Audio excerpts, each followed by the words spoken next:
Okay, this video is for Sony DualSense PS5 controller.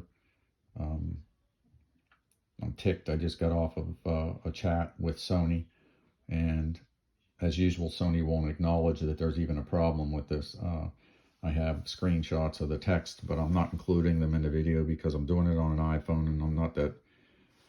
I got to keep the video short because of my bad internet. But anyway, the deal with these is that if you have a problem with your L1 or L2 trigger where it becomes real floppy and sloppy and has no resistance, like this is the good trigger still. This has plenty of resistance. This trigger, it just flops there. And if you were to have your controller in your hand and you touch this at all, it's gonna create movements. Mine's a zoom, so it zooms in and out, and you can tell right away that it's broken.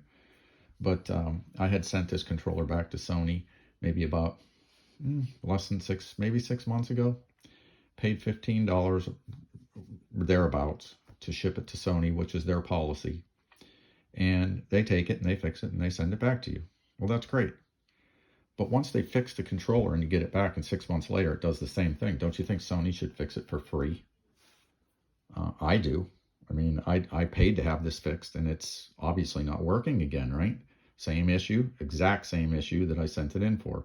And here's the problem. This is a known issue. They will not acknowledge this.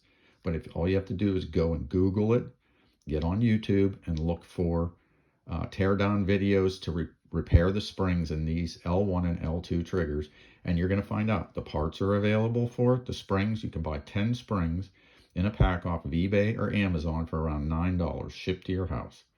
So if it's not an issue, why are so many people fixing it? The other one is that there should be a class action lawsuit on this controller, because not only does the spring is for game functionality. That's not a big deal. The big deal is when this spring breaks, and I'm going to show it to you in a second, the pieces to this spring fall into the controller, which could come down onto the circuit board, short the circuit board out, and now you're going to send it back, and Sony's going to say, oh, well, if it's under warranty, they're probably going to send you a new controller, refurbished naturally. It won't be the $70 one that you bought. And they'll go about their way, and no different. Well, the difference is it's their fault, not your fault. I have a PS4 sitting in there for over 10 years old. It's probably more like 15 years old. 500 gig. Never had an issue with these type of things. Works just as good today as it did 15 years ago. So here's the deal. First, I'll show you the spring, the location of the spring.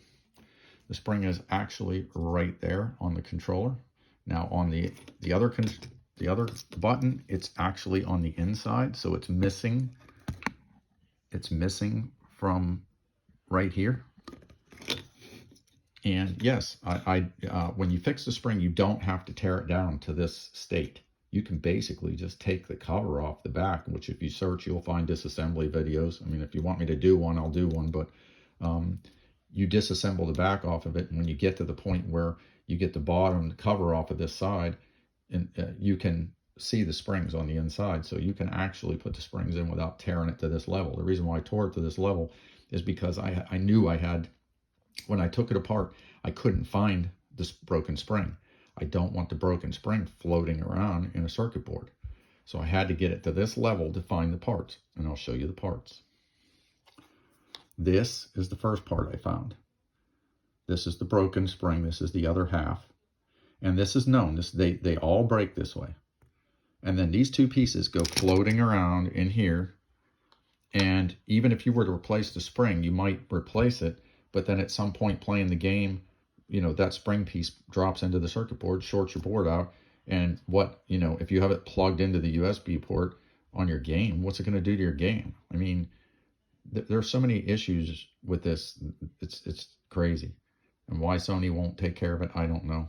But, you can buy them, like I said, on eBay for around $9 shipped to your house, or Amazon. You probably get them on eBay a little bit cheaper, but they're all coming from China, where I think if you get it from Amazon, you'll actually get it faster. But it's not a hard fix. If you work on small things, then you shouldn't have any issues with this. It's just about being careful and watch the other videos where they tear it apart, and they'll show you how to tear it apart. But Right now I'm waiting on replacement springs. I have a work order on this from Sony, but no, I'm not paying $15 to have this shipped to them when I can get 10 springs, because this is going to happen again. Obviously, this is going to be a repetitive thing where you're going to have to keep tearing this controller down and fixing the spring in it. Sony should take care of this problem. And if they don't, they should have a class action lawsuit against them. These are $70 a pop. So I hope this helps somebody, and maybe everybody can jump on Sony and say, hey, take care of your product. This is not good customer service to have an issue like this known and you ignore it, and not only ignore it, but falsely even act like you don't know that it's happening. I mean, all you have to do is Google it or YouTube it, and you can see that this is an issue. And, I don't know. This company, I like the product, but I don't like the fact that I had it fixed, and that I think Sony should pay for the shipping on the second one and take it back in, fix it, and send it back. They should give you a return, an RMA on it, and then with a shipping label, send it back. I've already paid the $15 to have it done. They should redo it, send it back, and they should have to incur that cost, because if they were, they would fix this. But because they don't, and you're paying the money, they're not going to fix it until somebody gets a class action lawsuit for a ton of these going bad. So give me your thoughts. I don't know. If you need any help with this, just get a hold of me and I'll help you out. Take care.